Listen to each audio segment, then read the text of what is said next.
Now we will start on discussing the MCQs on the platelets, that is thrombocytes, blood coagulation or blood clotting, and also the external structure of heart. Now the first MCQ is thrombocytes are A option biconvex, B non-nucleated, C biconcave, and D A and B. So that is about the structure. Thrombocytes are, we know that the thrombocytes are biconvex, lens shape, and they are non-nucleated. So here the option number D is correct, that is both A and B.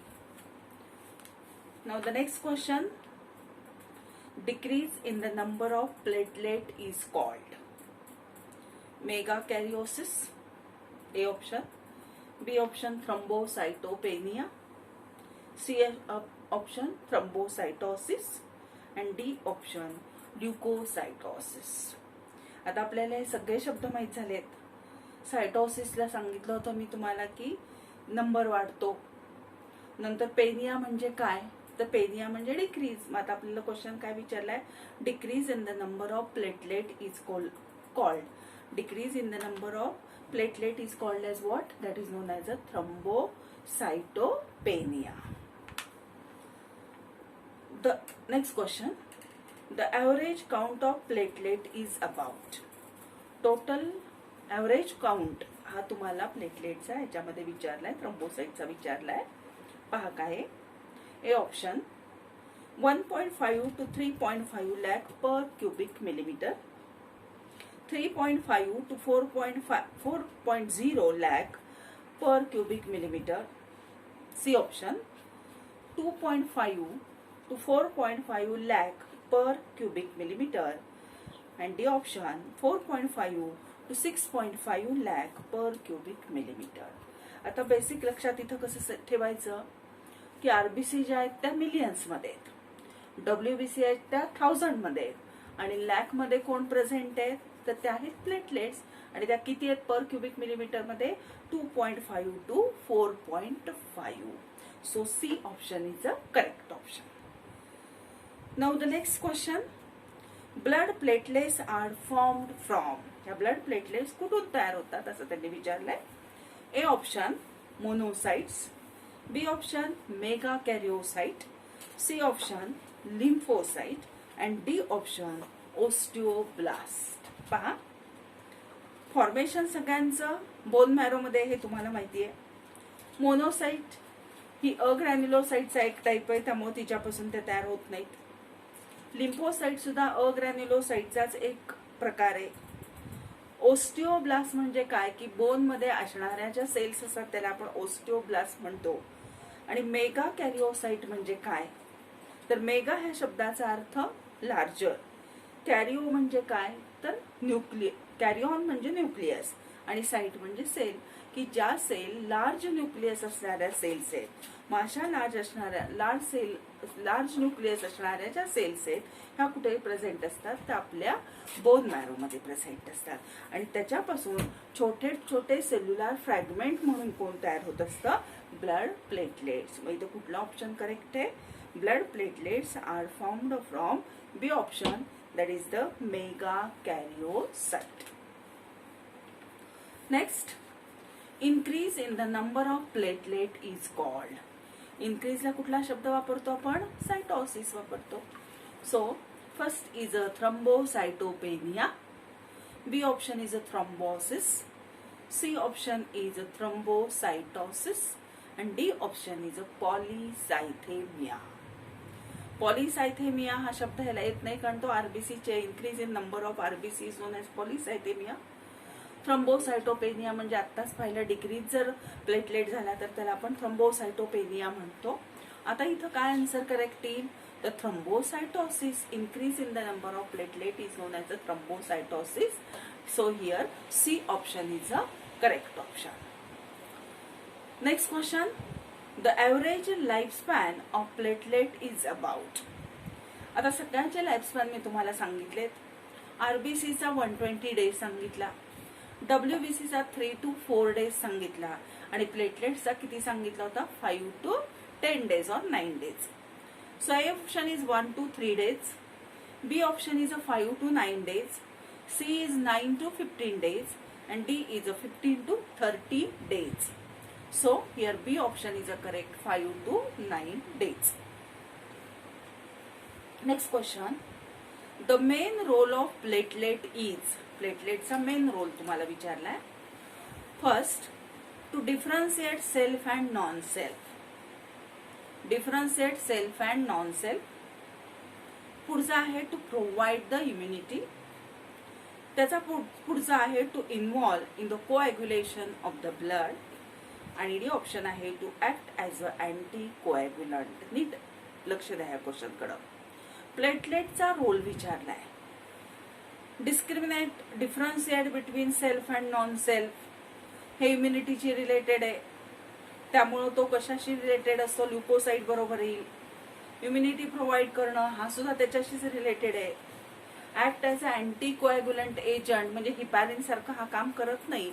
तरी प्लेटलेटचा सगळ्यात महत्वाचा role लक्षात ठेवा की blood clotting मध्ये किंवा blood coagulation मध्ये ह्याचा सगळ्यात महत्वाचा रोल आहे. So here the C option is a correct. Blood platelets are present in the blood of. Blood platelets are present in the blood of. A option mammal, B option reptile, C option amphibians and D option fishes. तर blood platelets मॅमलच्या blood मध्ये present असतात. So first option is a correct. Next, blood platelets are 1 option number A nucleated, B nucleus many low, C denucleated and D nucleus is a very small. तर blood platelets मध्ये nucleus नाही, त्यामुळे त्याला आपण काय म्हणतो denucleated. So here the C option is a correct option. Clear? आता पुढचे क्वेश्चन पहा. Next question. When the blood come out of the blood vessel, it thicken and turn jelly like, plugging the wound and is termed as.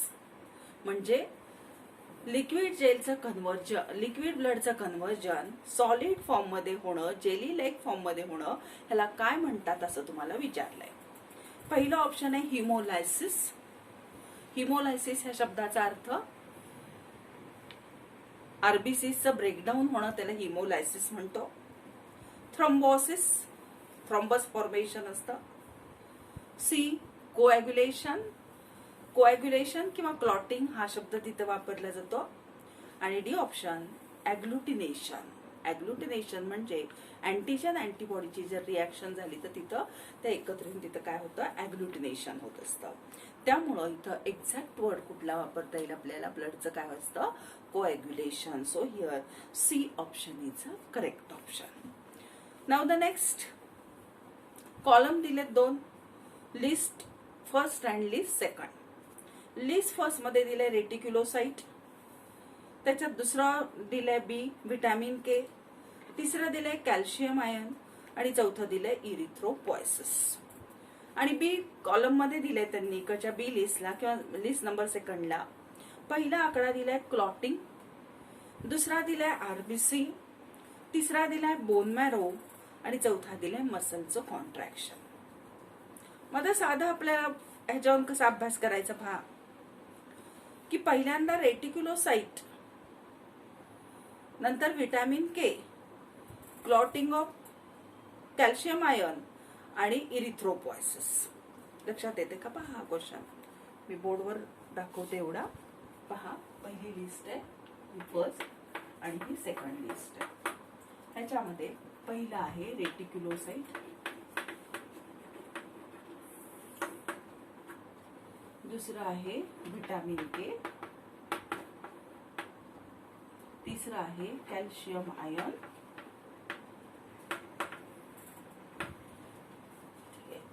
आणि चौथा आहे इरिथ्रोपॉयसिस. आणि इकडे कसं दिलंय पहा क्लॉटिंग, याची पेअरिंग करायची. दुसरा आहे आरबीसी, तिसरा दिलेला आहे बोन मॅरो,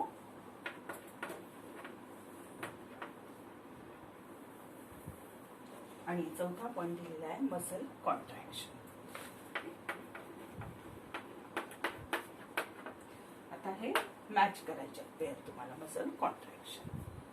आता पहा काय सांगितलेलं आहे त्याच्यामध्ये. इरिथ्रोपॉयसिस जे माहिती आहे त्याच्याकडून माहित नाही त्याच्याकडे जा. इरिथ्रोपॉयसिस मध्ये काय येतं, कोणाचं असतं इरिथ्रोपॉयसिस, आरबीसीचं असतं. म्हणजे चौथ्याला येईल आकडा 2. कॅल्शियम आयन कशासाठी लागतात आपल्याला, किंवा त्याच्या आधी व्हिटॅमिन के बघा. व्हिटॅमिन के तुम्हाला कशाला लागतं, ब्लड क्लॉटिंग साठी लागतं. व्हिटॅमिन के कशासाठी लागतं, ब्लड क्लॉटिंग साठी लागतं. नंतर रेटिक्युलोसाइट्स जे आहेत, ह्या रेटिक्युलोसाइट्स कशात असतात, बोन मॅरो मध्ये. म्हणजे पहिल्या 3 आकडा झाला रेटिक्युलोसाइटला बोन मॅरो. नंतर व्हिटॅमिन के ह्याच्यामध्ये पाहिलं आपण क्लॉटिंग. कॅल्शियम आयन ह्याला आहे चौथा आकडा, म्हणजे मसल कॉन्ट्रॅक्शन साठी कॅल्शियम लागतं. आणि इरिथ्रोपॉयसिस म्हणजे आरबीसी. म्हणजे ऑप्शन कुठला करेक्ट आहे, तर 3, 1, 4, 2 इथं पहिलाच ऑप्शन आहे. हा ऑप्शन इथं काय करेक्ट आहे. पुढे पाहता काय दिलंय, पुढचा question. Which step in the blood clotting will not occur in the absence of vitamin K. Vitamin K जर नसलं तर कुठली स्टेप घडत नाही असं त्यांनी विचारलंय. First, synthesis of thromboplastin.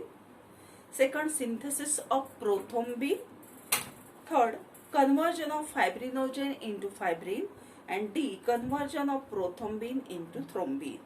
तर सिंथेसिस ऑफ प्रोथ्रोम्बिन ह्याच्यासाठी काय लागतं, तर त्याच्यासाठी फॅक्टर कुठला लागतो, तो सिंथेसिस ऑफ प्रोथ्रोम्बिन जे, तर हे व्हिटॅमिन के नसेल तर हे घडू शकत नाही. The blood at time clots inside the blood vessel and is termed as. ज्या वेळेला ब्लड क्लॉट होतो ब्लड व्हेसल मध्ये त्याला काय म्हणतात असं विचारलंय. Thrombosis, haemolysis, agglutination and haemorrhage. Thrombosis म्हणजे क्लॉट फॉर्म करणं, हिमोलायसिस म्हणजे आरबीसीचं ब्रेकडाऊन करणं, ॲग्लुटिनेशन म्हणजे अँटीजन अँटीबॉडी एकत्र येऊन क्लम्पिंग तयार करतात, त्याला ॲग्लुटिनेशन म्हणतात. आणि हिमोरेज म्हणजे ब्लिडिंग होणं. नाही तर एक्झॅक्ट आन्सर कुठलं आहे, A, that is the thrombosis. Next question पहा कुठला आहे. Blood clot is mainly due to. आता blood clot is mainly due to कशामुळे ब्लड क्लॉट तयार होतं असं विचारलंय. A option, fibrin and corpuscle. B, heparin and corpuscle. C, plasma and thrombocyte. and D, plasma and RBC.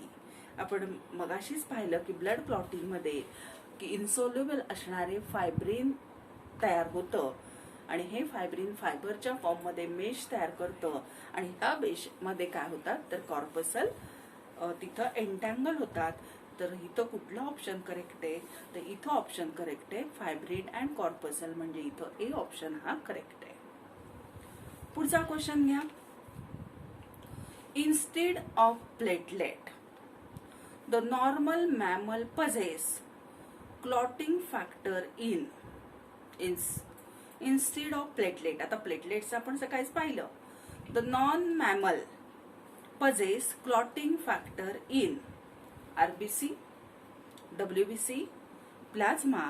आणि D option आहे non nucleated cell called as the thrombocyte. कुठे असणार आहे, थ्रोम्बोसाइट मध्ये असेल. म्हणजे इथे कुठला ऑप्शन करेक्ट आहे, तर डी ऑप्शन हा करेक्ट आहे. Blood clotting requires. A option, sodium and prothrombin. B option, calcium and thromboplastin. C option, sodium and thromboplastin. and D option, sodium and calcium. So here thromboplastin and calcium. So B option is the correct option. Next question. Which is unrelated to blood coagulation. खाली दिलेल्यापेक्षी blood कोएग्युलेशन बरोबर कोणाचं relation नाही असा question आहे पहा. पहिलं option आहे फायब्रिनोजेन, लागतं फायब्रिनोजेन. दुसरा ऑप्शन आहे फायब्रिन, फायब्रिनोजेनचंच कन्व्हर्जन कशात होत असतं, फायब्रिन मध्ये होतं. तिसरा ऑप्शन आहे बिलिरुबिन आणि चौथा ऑप्शन आहे कॅल्शियम. विटामिन के पण क्लॉटिंगला लागतं, कॅल्शियम पण क्लॉटिंगसाठी लागतं. फक्त इथं काय लागत नाही, काय वेगळं दिलेलं आहे याच्यामध्ये, तर बिलिरुबिन हे दिलेलं आहे. बिलिरुबिन ब्लड क्लॉटिंग प्रोसेससाठी लागत नाही. ज्यावेळेला आरबीसी हा ब्रेकडाऊन व्हायला आपल्या लिव्हरला जातात तिथं त्याचं हिमोग्लोबिन सेपरेट होतं आणि हिमोग्लोबिनचं ब्रेकडाऊन झाल्यानंतर बिलिरुबिन आणि बिलिवर्डिन नावाचे पिगमेंट होतात. त्याचा काहीही रिलेशन आपल्या ब्लड क्लॉटिंग प्रोसेस बरोबर नाही. Next question. Proteolytic enzyme required for the lysis of fibrinogen during fibrinolysis is. थोडासा क्वेश्चन फक्त ट्विस्ट केलाय, बाकी आन्सर तेच आहे. फर्स्ट प्लाझ्मिन, पहिला क्वेश्चन ऑप्शन काय आहे प्लाझ्मिन. दुसरा दिलेला आहे फायब्रिन, तिसरा आहे प्लेटलेट फॅक्टर आणि चौथा आहे थ्रोम्बिन. तर प्रोथ्रोम्बिनचं कन्व्हर्जन थ्रोम्बिन मध्ये होतं आणि थ्रोम्बिन काय करतो तर फायब्रिनोजेनचं कन्व्हर्जन कशात करतो, फायब्रिन मध्ये करतं. मग त्या प्रोसेसला आपण फायब्रिनोलायसिस म्हणतो की तिथं डी ऑप्शन करेक्ट आहे, ज्याला आपण म्हणतो thrombin. Next question. Prothrombin, albumin and fibrinogen are synthesize by. आता तुम्हाला हे सगळं माहितीये की ब्लड प्लाझ्मा प्रोटीन्स आहेत हे प्रोथ्रोम्बिन, अल्ब्युमिन, नंतर फायब्रिनोजेन, हे सिंथसाइज कुठे केले जातात असा क्वेश्चन आहे. ए ऑप्शन आहे लिव्हर, बी आहे पॅनक्रियाज, सी आहे स्प्लीन आणि डी आहे बोन मॅरो. मग इथं एक्झॅक्ट आन्सर कुठलं आहे तर इथला आन्सर आहे लिव्हर. लिव्हर पासूनच हे प्लाझ्मा प्रोटीन काय केले जातात, तयार केले जातात. एक अजून क्वेश्चन बघू आपण यातला. Prothrombin is related to. प्रोथ्रोम्बिनचं रिलेशन कशा बरोबर आहे असं विचारलंय. ॲग्लुटिनेशन ऑफ ब्लड, ॲग्लुटिनेशनचा B clotting of blood, C blood pressure and D transport of gases to the blood. कशाशी असेल मग प्रोथ्रोम्बिनचं रिलेशन कोणासोबत आहे, क्लॉटिंग ऑफ ब्लड. ठीक आहे. तर आता आपण एवढे क्वेश्चन ह्याच्यावरचे सोडवले. बाकीचे जे काही क्वेश्चन्स असतील ते तुमचं तुम्ही सोडवा, त्याच्या आन्सर की मध्ये ते बघा. ते तुम्हाला जर नाही समजले तर मग मात्र आपण काय करू ते डिस्कस करू. आणि हा पूर्ण लेक्चर सीईटीचं ऑब्झर्व करा, त्या लेक्चरनुसार त्याचे क्वेश्चन सोडवा. क्वेश्चन सोडवत असताना काही जर अडचण आली तर मला मग ती विचारा.